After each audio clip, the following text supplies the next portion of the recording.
Recession concerns are starting to build rapidly. Is it possible that the Federal Reserve could even consider raising rates again? Today, we're going to break everything down step by step. Before we jump into the main discussion, let's quickly touch on something important: self-custody. During uncertain economic periods, protecting your assets becomes a top priority. If you're involved in crypto or digital assets, moving into self-custody is one of the smartest decisions you can make. Right now is actually a great time to explore that option. There are platforms that make it incredibly simple to get started.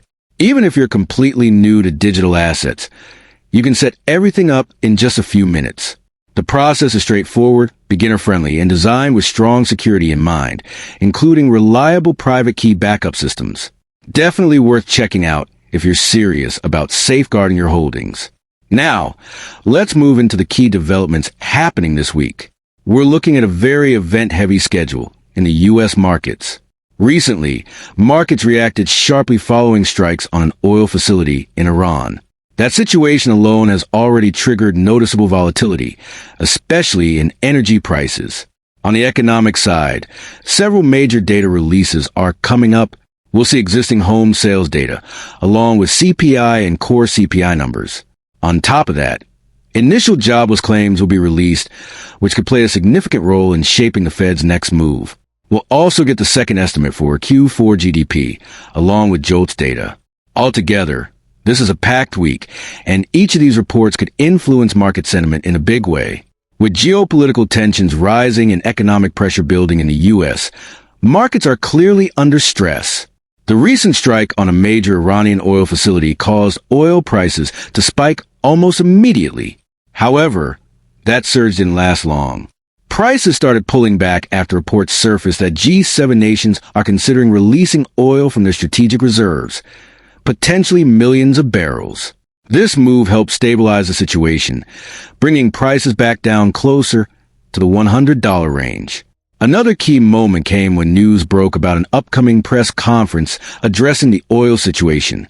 As soon as that announcement hit, oil prices began to decline further, suggesting that markets were anticipating intervention or reassurance. Looking at global reserves, several major economies are in relatively strong positions. Countries like Japan, the United States, and Germany hold significant S, giving them some flexibility in times like this. At the same time, many nations remain heavily dependent on oil flowing through critical routes like the Strait of Hormuz. Countries such as Japan, South Korea, and India rely heavily on the supply line, while the U.S. is far less dependent by comparison. Stock markets have already started reacting. For example, Japan's Nikkei index dropped notably amid the uncertainty in the Middle East. This kind of volatility could continue if tensions escalate further. There's also renewed attention on how rising fuel prices impact everyday consumers. Historically, spikes in energy costs act like an indirect tax, affecting spending and slowing economic activity. That's likely one reason why officials are moving quickly to address the situation. If we look at historical patterns, major disruptions in oil supply have often led to economic slowdowns or even recessions. From past crises to global conflicts, sharp increases in oil prices have consistently put pressure on economies worldwide. What makes the situation different is the potential risk to key oil transit routes. Any disruption there could significantly impact global supply, which is why markets are reacting so strongly. Right now, oil prices are hovering around the $100 mark, a sharp increase compared to the $60 to $70 range we saw not too long ago. That kind of jump has serious implications for inflation and overall economic stability. Energy remains one of the most critical drivers of any economy. While this may not be the largest shock in history, it's still a significant development that cannot be ignored. Even if alternative supply routes or temporary solutions are introduced, the underlying pressure on the system remains. Insurance risks, transportation challenges, and uncertainty all add to the strain. At the same time, there are ongoing debates around inflation data. Some analysts suggest inflation is cooling, but others argue that key components are still being overlooked. Depending on how data is measured, the real inflation picture could be much higher. Looking ahead, there's also discussion around whether rising oil prices will directly cause inflation or instead trigger recession. Some experts believe that economic slowdown is a more immediate risk, while inflation could follow due to policy responses. Either way, the Federal Reserve is in a difficult position. On one side, there's inflation pressure. On the other, there are signs of weakening job stability, especially as automation and AI continue to reshape the workforce. Now, an interesting shift is happening. Markets are starting to consider the possibility of another rate hike. So the big question is, do you think the Fed could actually raise rates again in the upcoming meeting? Let me know in the comments, rate hike or no rate hike. Because according to some analysts, the Fed might be running out of easy options and could be heading into a very challenging phase, where we've only added about 156,000 jobs. Now, if this were the only problem, then the Fed could just simply go aggressively cut rates. Oil is up 12 to 13%. That's why the Fed can't aggressively cut rates. The Fed can defend one weakness.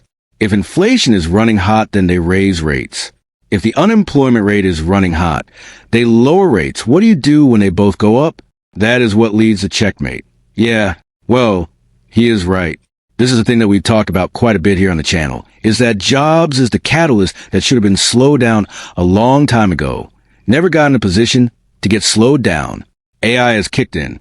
Now we see a new threat coming into the United States, which is going to be more economic threat.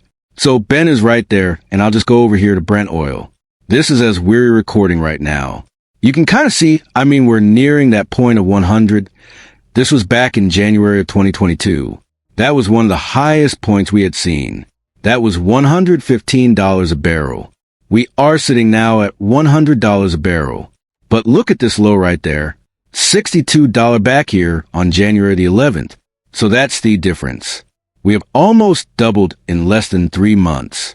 That's the kind of impact that can start to shift economic positions going forward. So a lot of issues going on right now. U.S. recession by end of 2026 probability, ISNO, starting to spike. It was at 22%. If you look at the poly market on this has spiked, went all the way up here to 37. Chapter 14, recession odds 9:5, 49 minutes. 54 seconds think with Trump's announcement that we're going to talk about this and give you a plan. It has come back down. Anticipation right here. If Trump does not come out with a clean plan for the United States in terms of economic security, this could end up being another spike on poly market around the recession fears going forward. Is Tomato anticipate the arrival of a black swan? Or was the black swan? This, remember the chapter 15, black swan priced in, stock market still is not completely retraced. We have not seen major fall off in the S&P 500. Even though there's been some pullback, no major fall off yet. Let me go to a clip real quick, because this will get into something which is a cracks from some of the chapter 16. CNBC. Cracks from financial giants. Are they starting to happen? Take a look. This is the first time in the fund's 4-year history that withdrawal requests topped 5%. BlackRock said it would pay out $620 million as part of the quarterly redemption, the 5% threshold at which managers can restrict withdrawals. Look, no one's calling a crisis in this area yet.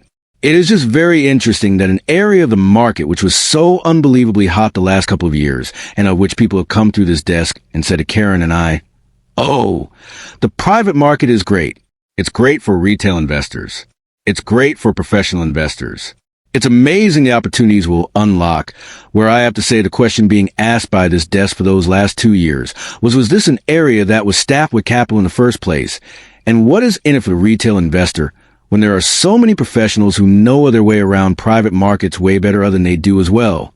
But interesting, we're seeing redemptions at more than one fund now.